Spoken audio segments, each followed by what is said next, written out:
કોણ છે આ 8.1 કરોડ વોટર્સ જે 2019ના ઇલેક્શનમાં ગેમ ચેન્જર સાબિત થવાના છે?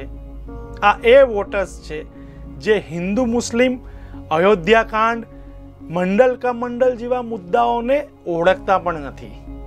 આ એ વોટર્સ છે જેઓએ 2014ના ઇલેક્શનમાં કોઈ ભૂમિકા ભજવી નહોતી. એક સર્વે મુજબ 2019ના ઇલેક્શનમાં એક મત વિસ્તારમાં સરેરાશ 1.49 લાખ જેટલા આ ગેમ ચેન્જર મતદારો હશે. એટલે કે આ મતદારો નક્કી કરશે એની જ સરકાર બનશે, લગભગ હવે નિશ્ચિત થઈ ગયું છે.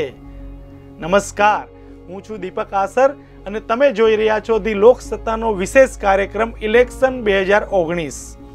8.1 કરોડ આ એ મતદાતાઓનો આંકડો છે જે 2019ના ઇલેક્શનમાં પહેલી વખત વોટિંગ કરવાનો છે.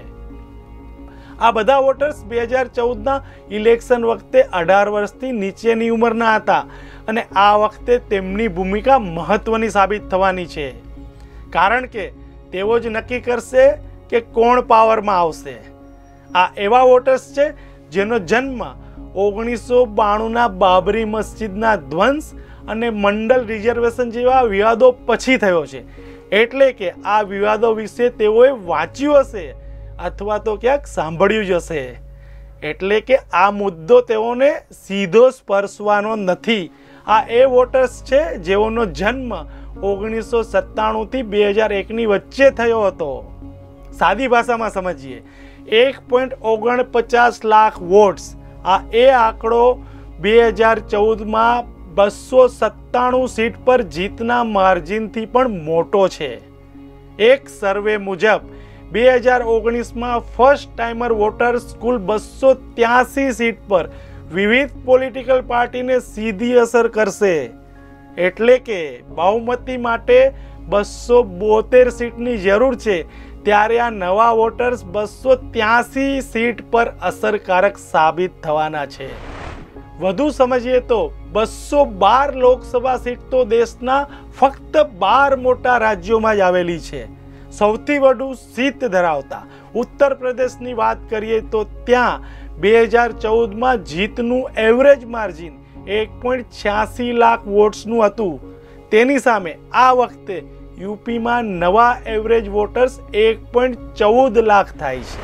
2014માં યુપીમાં રાજકીય ગઠબંધન જુદા હતા અને આ વર્ષે રાજકીય સમીકરણો કંઈ ઓર જ છે.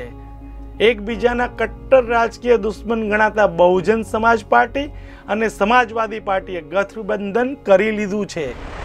એક્સપર્ટ તો એમ કહે છે અગાઉ નવા વોટર્સ આવતા ત્યારે તેઓ પાસે એવા કોઈ માધ્યમો ન હતા જેના લીધે તેઓ જાગૃત રહી શકે. આજના યંગ વોટર્સ પાસે દેશમાં શું થઈ રહ્યું છે તેની પડેપડની જાણકારી તેના હાથમાં છે. એટલા માટે જ આ 8.1 કરોડ નવા વોટર્સ 2019ના ઇલેક્શનમાં ગેમ ચેન્જર બનશે જ. તમે અમારો આ વિડીયો જો યુટ્યુબ પર જોઈ રહ્યા હોવ તો તરત જ અમારા યુટ્યુબ ચેનલને સબસ્ક્રાઇબ કરો અને નવા વિડીયોના અપડેશન માટે બેલ આઇકોન દબાવવાનું ભૂલશો નહીં. જો તમે અમારો આ વિડીયો ફેસબુક પર જોઈ રહ્યા હોવ તો અમારા પેજને લાઇક કરો. વધુ અપડેટ માટે theloksata.com ની વિઝિટ કરવાનું ભૂલશો નહીં.